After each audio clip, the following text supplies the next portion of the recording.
Hello guys, this is Manthan from Study Hacks and I'm going to take the subject automata theory, and the topic from my side is going to be grammars. So let's start with the presentation. Grammars. Okay, so what do you mean by grammars and why grammars? Okay, grammar in English language is used to represent certain rules and regulations. It is the same here in automata theory. Here, the rules is specified using a set of equations. For example, in English language, we have a rule that once the sentence is completed, we put a full stop. Similarly, there will be rules in the languages that we are going to define in automata theory. So, grammars are basically approach for representing languages through rules that is nothing but a set of equations. So that is what we had to learn about grammar, and now we have to see how is the grammar represented in automata theory. So let us get to the first example. As you all have already learned about the finite automata, that is DFA and NFA. X here is nothing but a start state, and Y is nothing but a final state, and thus there is a transition from X to Y over a symbol A, and this is the only transition in this language.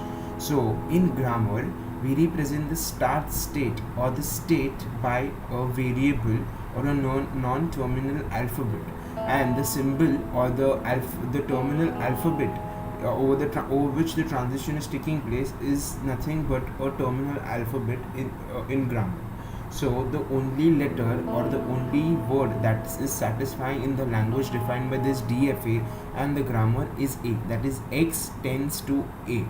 So this is nothing but a variable, this is nothing but a terminal alphabet. Okay, the next example is this is X is nothing but a start state, Y is the final state, and there are n number of there's one transition over X over the symbol A to X. So you can have n number of A's in the language accepted by this DFA, and it must end via a B. So it must end with a B with any numbers of A at the start. So the corresponding grammar would be X. This is nothing but the start state, and even this is nothing but a start state. You can have no A's and only B in the language, or you can have X that is tending to AX.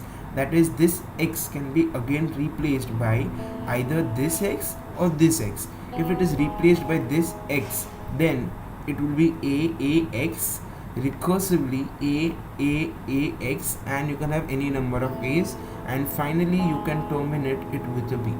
So this was all about the grammar and the DFA comparison.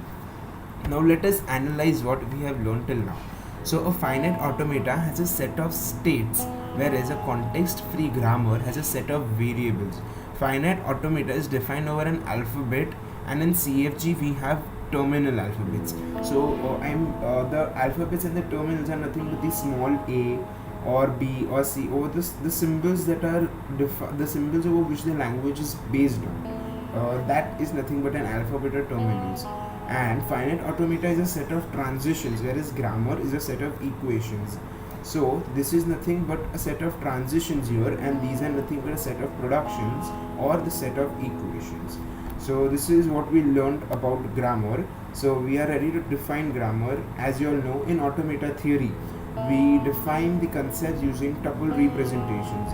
So grammar is a 4-tuple representation with B, T, S, P, that is variable, the terminal alphabet, the start symbol, and the production. The variable is nothing but the capital X or the capital Y that we have already seen in the previous question.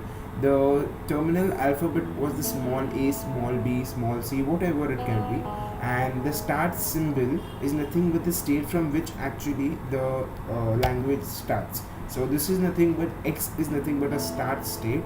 And here we have X as the start state, and the A and B are nothing but the terminal alphabet.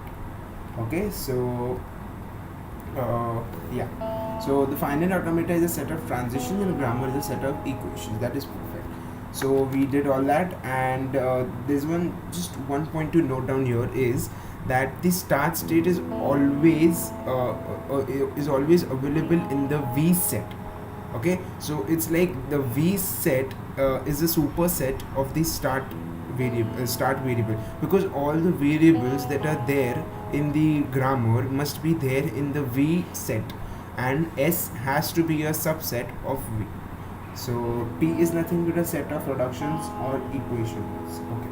So this is all we wanted to know about grammar. In the next lecture, we'll be focusing upon the problems on context-free grammar. In this lecture, we'll try to build some grammars and get a better view about the grammar. Hope you all like the lecture. See you in the next lecture. Thank you.